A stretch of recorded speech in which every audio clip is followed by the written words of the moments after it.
할렐루야. 주의 이름으로 여러분을 환영합니다.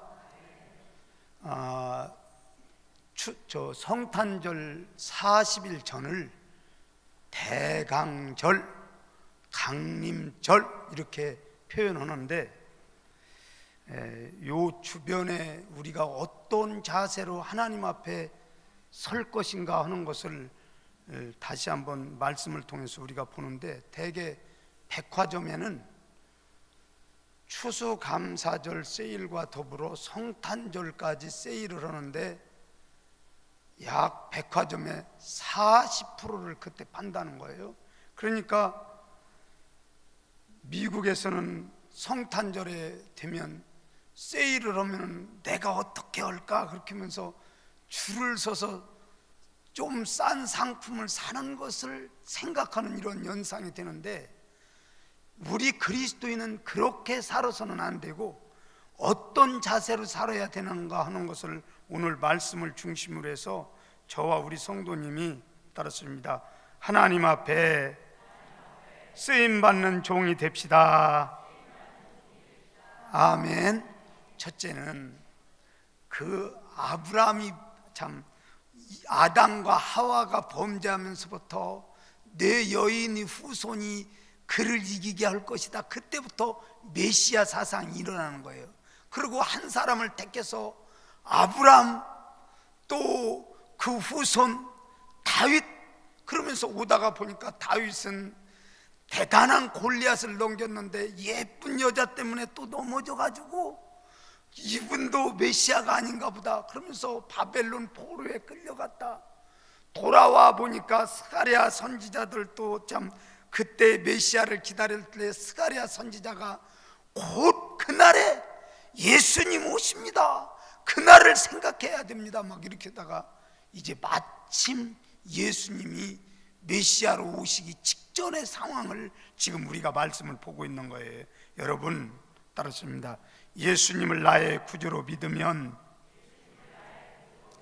하나님의 자녀가 되는 특권이 있습니다.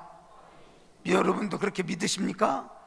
그렇게 확실히 믿을 때 우리가 정말 구원받은 사람이고 감사하고, 정말 예수님이 이 땅에 오신 거 너무 감사하고 나 구원해 주신 거 감사합니다 그러면서 이 강림절에 여러분의 감사가 있어야 되고, 두 번째로 강림절에 우리가 해야 할 것은 이제 다시 오실 예수님이 그때 오시면 내가 하나님 앞에 얼마나 영광을 돌리며 이 땅의 삶을 살았는지를 결산할 그날이 오는데, 주님 그때도 나에게 칭찬 들을 수 있는 좋은 시간 되게 해주세요 그러면서 여러분이 다시 한번 결단하는 이러한 일들로, 여러분이 가정예배를 아직 안 드렸다면 가정예배 드리면서, 또 식구들이 멀리 떨어졌다면 통신이 발달됐으니까 괜히 그림이나 보내고 다른 거 하지 말고 카톡으로라도, 그게 하나님이 주신 것 같아요. 보니까 카톡으로라도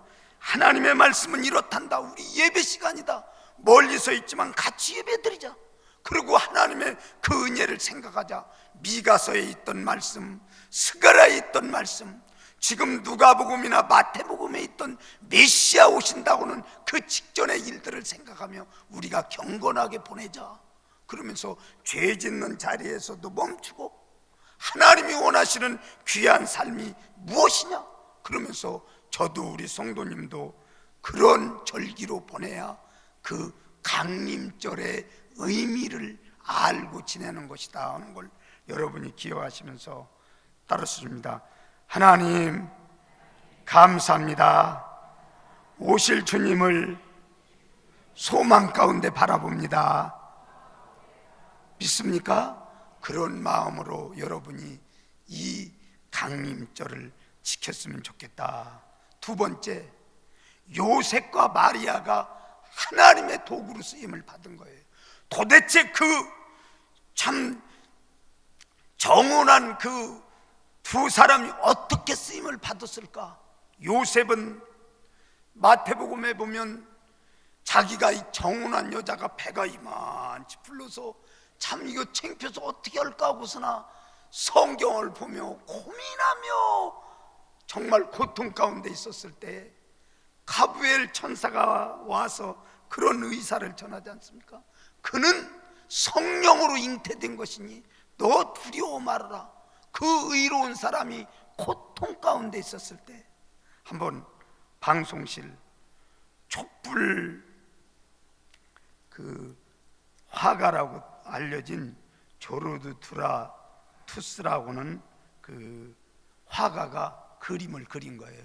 근데 저 화가는 늘 그림을 그릴 때 촛불을 꼭 이렇게 해서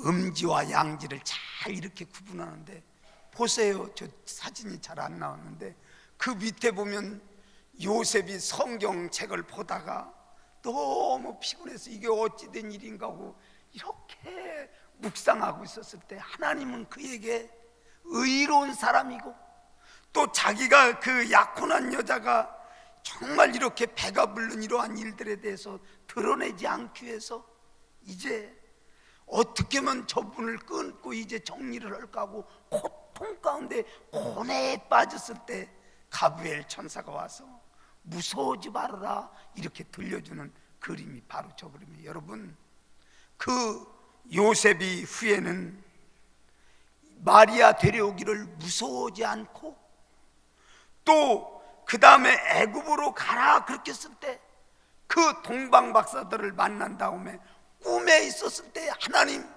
내가 왜 애굽에 가야 합니까? 그렇게 얘기하지 않고 아무 일 없이 그 아이와 마리아를 데리고 이제는 애굽에 가 있다가 또 거기서 헤롯이 죽은 다음에 헤롯이 죽었다는 소리를 듣고 다시 이스라엘에 와서 척박한 자기의 삶을 헌신하며 드렸을 때 그는 그 후에 예수님이 목수의 아들로 살았다고는 그 기록 이외에는 아무 소리도 없어요. 여러분이 명분이 있을 때는 내가 주님의 일을 위해서 이렇게 해야지, 그런데 명분이 없을 땐 여러분이 이게 해서 되는지 안 되는지 갈등할지 모르지만 우리 하나님 앞에 따랐습니다. 하나님 앞에는 요셉처럼 순종이 필요합니다. 아멘. 여러분이 예수님 오실 때 그 태동의 모든 일들의 협조자로 요셉이 나와서 그에게 그렇게 헌신하며 자기의 생애에 별 이름 없이 빛도 없이 사라졌지만 지금 그는 정말 의로운 사람이고 정말 자기를 드러내지 않냐고 가만히 모든 일들을 정리하려고는 아름다운 사람으로 지금도 남고 있지 않습니까? 여러분이 주님 앞에 헌신된 모든 일들이 있다면 우리 하나님께서는 절대 그냥 넘어가지 않고 하나님께서 기억하신다는 걸 기억하시면서 이 대강절의 절기에 하나님의 말씀이 동의가 되든 안 되든 아멘 그러면서 여러분이 그대로 받기를 예수님의 이름으로 간절히 축원합니다. 마리아 보세요. 마리아는 성령이 잉태됐다고 하는 것을 보면서 정말 내가 그렇게 되기를 원합니다 그러면서 계집종이 말씀대로 이루어지다 하는데 거기에는 무슨 책임이 뒤따르냐면 그거 학자들은 16, 15 그 사이에 대개 정운이 그때 됐다고 하는 거예요.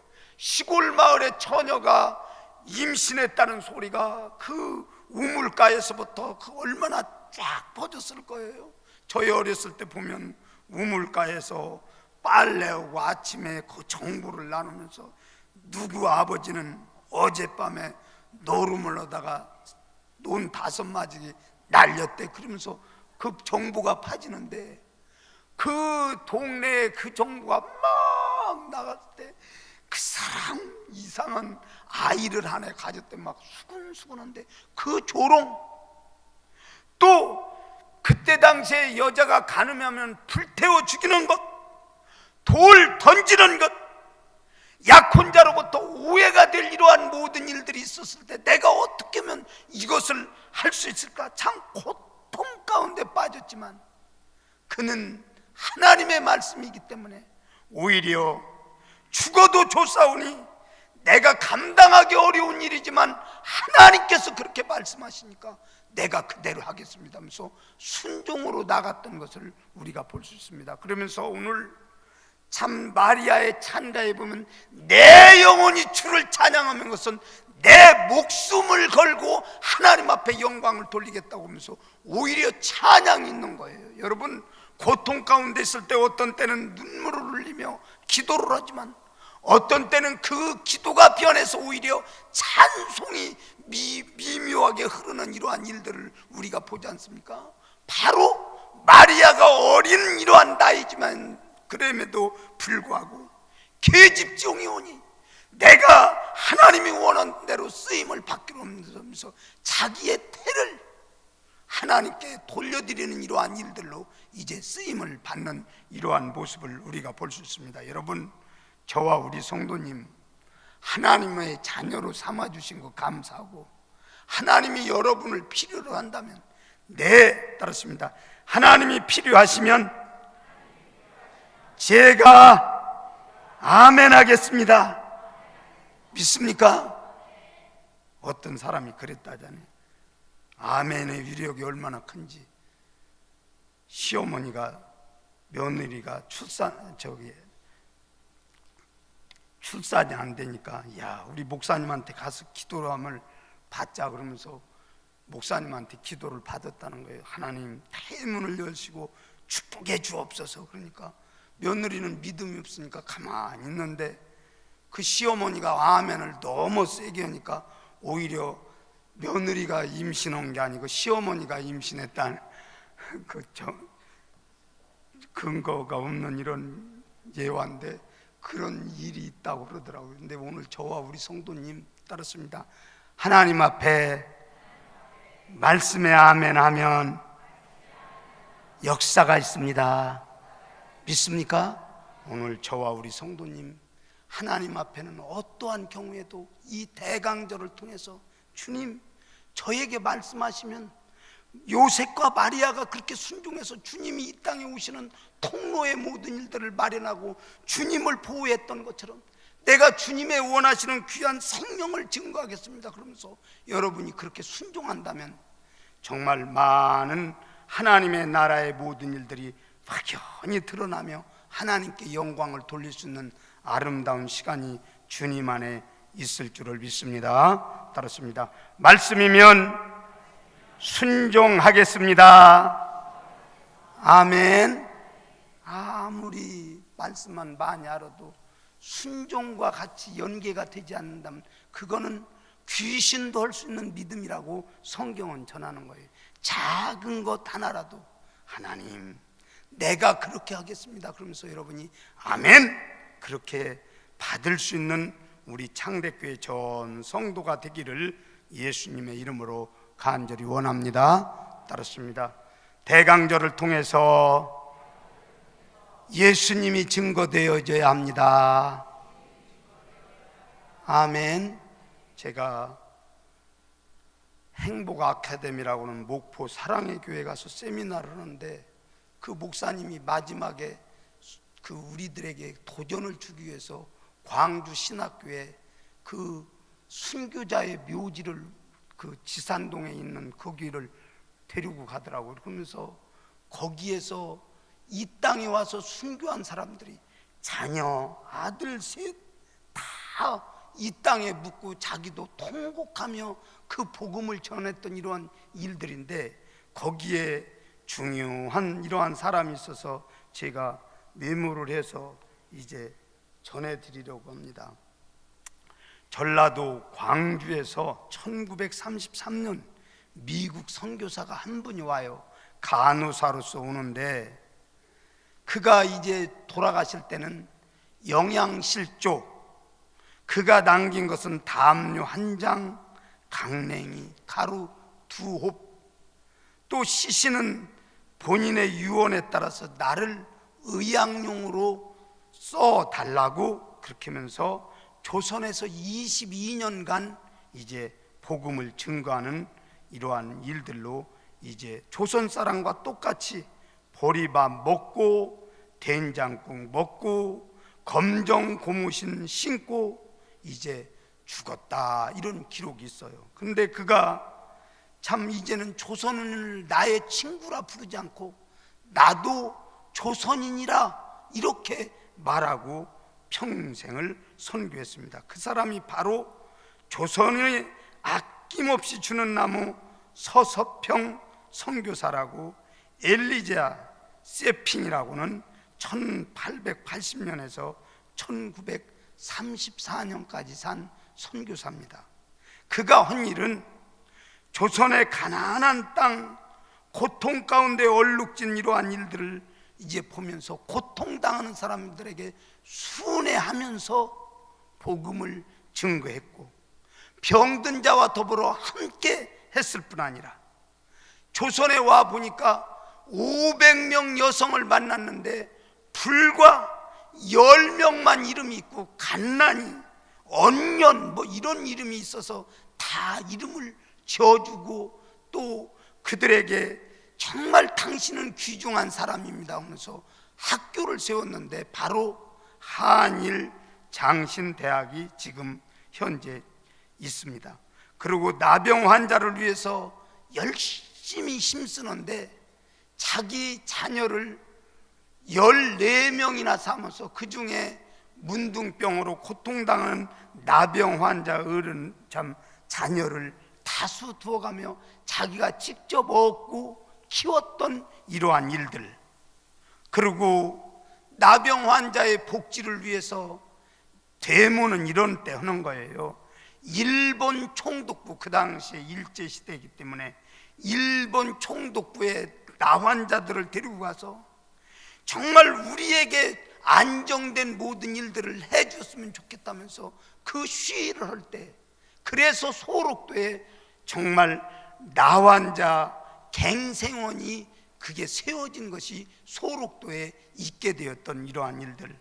그러면서 1934년 54세로 이제 이 땅을 떠날 때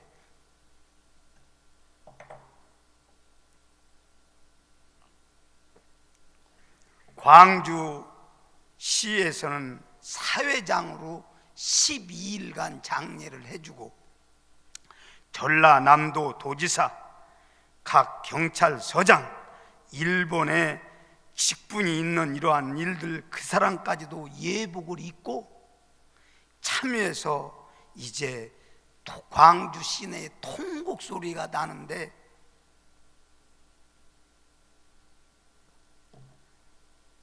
우리 어머님 그러면서 그 지역사회의 어머니로서의 생애를 다하며 장례가 이루어졌다. 그래서 동아일보 그때 당시의 기록에는 자선과 교육사업에 헌신된 빈민의 어머니 서서평 서거 재생한 예수 서거했다, 이제 이렇게 하면서 이제 죽음을 이제 참 기리면서 그 생애를 하나님께 영광을 돌렸다는 이러한 그 기록을 우리가 찾을 수가 있습니다. 그런데 중요한 건 그녀가 죽은 다음에 그 자리 밑에 뭐라고 써놨냐면 따랐습니다. 예수님 믿는 것은 성공이 아니라 성김입니다. 아멘. 저는 여기에 참 그때 우리 교육받을 때 좋은 선교사님이었다 하는 이러한 그 일들을 보면서 참 거기에는 손양원 목사님도 있고, 전라도 땅에 복음이 증거된 것은 많은 순교의 피가 흘러서 그렇게 되었다는 것을 제가 역사의 기록을 보면서 다시 한번 느끼는 것은, 이 강림절에 뭐 크리스마스 추리니 캐롤이니 또 즐거운 모임이니 또 이게 연말 연시니까 이제 아주 우리 이해가 가기 전에 만찬의 모든 일들을 하느니 이런 일이 아니라 우리는 예수님을 어떻게 하면 정말 나를 통해서 이 서서평 선교사처럼 복음을 증거할 것인가 하는 것을 우리는 다시 한번 여러분도 저도 삶으로 적용하며 큰 것을 원치 아니해도 우리 하나님 앞에 영광을 돌릴 수 있는 전 성도로 남기를 예수님의 이름으로 간절히 축원합니다. 그래서 오늘 여러분의 주보에 받아보시면 선교 계좌가 있을 거예요. 우리 창대교회가 그전에는 70%전 헌금의 모든 일들을 선교를 했는데, 교회를 짓고 부채에 시달리다가 보니까 이것도 저것도 안 돼서 개인적으로 선교할 뿐, 또 이렇게 해서 모아서 지금 선교가 진행되고 있는데, 여러분 어렵더라도 일구자에 10,000원이라고 우리 선교부하고 합의를 했으니까 여러분이 힘 닿는 데까지, 그래서 마지막에 교회의 모든 일들은 우리끼리만 잘 먹고 잘 살고 우리끼리만 좋은 것은 교회에 아무 의미 없어요. 따랐습니다. 하나님의 나라가 증거되어져야 합니다. 믿습니까? 확실한 의식을 가지고 여러분이 강아지 밥 사줄 돈은 있어도 헌금을 돈은 없고 11조는 막 뛰어먹고 감사 한번 못하고 평생 지나는 이런 그 신앙이라면, 여러분이 이 시간 다시 뜯어 고치고 정말 대강림절에 주님이 이 땅에 오실 때 그들이 헌신 때문에 우리가 예수님 믿었으니까 빚진 채무의 모든 일들 때문에 여러분이 다시 한번 신앙을 재점검하며 여러분이 기도하며 성심껏 여러분이 정해가지고 2019년대는 내가 선교하며 가겠다고 이 대강림절에 다시 한번 여러분의 신앙을 각성하며 주님 안에서 영광을 돌리기를 예수님의 이름으로 간절히 축원합니다. 하나님 앞에 잘 심으면 하나님께서는 현세도 내세도 상급이 있다는 걸 여러분이 기억하시면서 그냥 이것저것 다 훑어서 드시고 소화가 안 돼서 그걸 토해낼 때는 여러분이 그때는 너무 비참한 거예요. 잘 되어졌을 때 하나님께 영광을 돌리며 하나님이 주신 것 하나님께 영광을 돌리겠습니다 하면서 이러한 결단이 새롭게 여러분에게 함께하기를 예수님의 이름으로 간절히 축원합니다. 괜히 인생이 가치 없이 그냥 무의미하게 이것도 좋고 저것도 좋고 회색지대에 여러분이 있다가 그냥 이 땅에 살면 맞지만 아주 잘못된 삶의 모든 일들이기 때문에 하나님의 말씀에 기준하여 따르십니다. 하나님의 말씀이면 아멘 하겠습니다. 기도하십시다.